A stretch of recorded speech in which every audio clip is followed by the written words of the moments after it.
រៀបសួរសូមស្វាគមន៍មកកាន់ Channel សវណ្ណេទាំងអស់គ្នាថ្ងៃនេះផងដែរយើងនឹងមកសិក្សាទាំងអស់គ្នាអំពីសម្លៀកបំពាក់របស់ខ្មែរយើងហើយដូចនៅក្នុងរូបភាពវីដេអូដែលបានបង្ហាញនឹងអញ្ចឹងគឺខ្ញុំលើកយកតែសម្លៀកបំពាក់ដែលយើងតែងតែស្លៀកក៏ដូចជាតែងតែឃើញជាប្រចាំថ្ងៃយកមក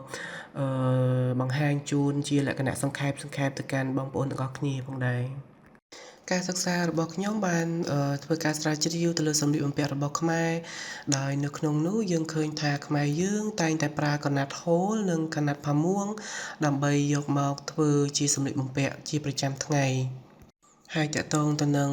ក្រណាត់ហូលនិងផាមួងខ្ញុំនឹងធ្វើជាវីដេអូបន្ទាប់ទៀតដើម្បីបង្ហាញដល់បងប្អូនទាំងអស់គ្នាប៉ុន្តែនៅក្នុងវីដេអូនេះខ្ញុំលើកយកនៅសម្លៀកបំពាក់ចំនួន4ប្រភេទដើម្បីយកមកបង្ហាញដែលនៅក្នុងនោះរួមមាន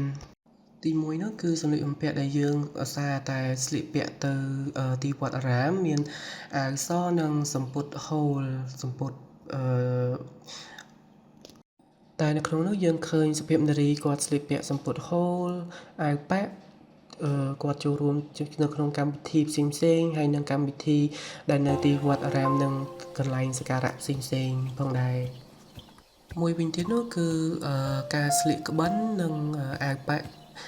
ដែលយើងនិយមឃើញក្នុងការដែលគាត់តុបតែងខ្លួនបែបនេះក្នុងពិធីមង្គលការឬមួយក៏ពិធីបែបប្រពៃណីផ្សេងៗនិងពិធីការ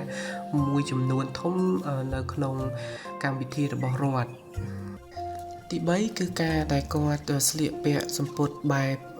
ចរបាប់សំឡុយហើយនឹងអាវឈៀងដែលយើងមើលឃើញថាជាស្បៃរបស់ខ្មែរ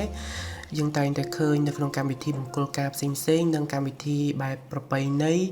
និងក្នុងរបាំបុរាណផងដែរទី4គឺការស្លៀកពាក់បែបអាវបំពង់ជាមួយនឹងក្បិនខ្មែរដែលយើងនិយមឃើញនៅក្នុងសម័យកាលលង្វែកក៏ដូចជានៅសម័យបារាំងចតុមុខយើងនិយមឃើញក្នុងឯកសារផ្សេងៗដែលប្រជាជនខ្មែរយើងនិយមស្លៀកបែបនេះអរគុណសម្រាប់ការតាមដានទស្សនាទាក់ទងទៅនឹងការសិក្សាស្រាវជ្រាវខ្លីរបស់ Channel សវណ្ណេត